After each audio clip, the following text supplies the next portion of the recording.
ang boundaries sa pag-usapan na kasi nga ang hirap natin iset. Lalo na pagka kunyari nagkakataypan na, matagal na kayong magkaibigan. So how then, did you transition anywhere sa lahat ng mga relationships mo na it started out as friends, I didn't think it will lead to anything, and then it became something? Wala akong ganun.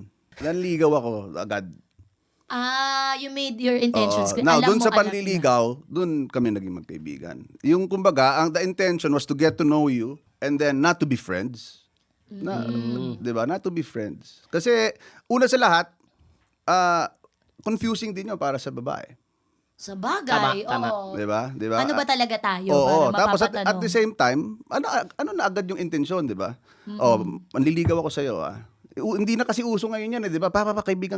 So, litong-lito lahat yung mga tao, 'di ba? Yes. So, sa panahon ko, Wow!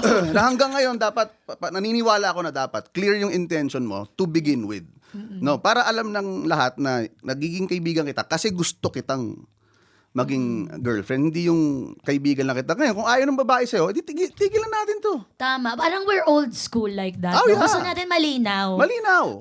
But the kids now, I observe, no? So, Mr. Vice Chair at Go. ang ating resource person, napansin ko kasi I have a 23-year-old son and I asked him about his relationship or yung mga na-observe niya sa mga age group niya. Sabi niya, now it's blurred. Oo. Everything is like parang transactional o kaya passing through. Nothing sticks, nothing stays, which makes me both happy and sad.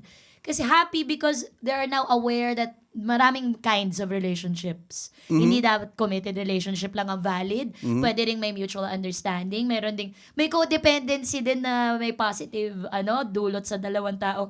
Ang gulo.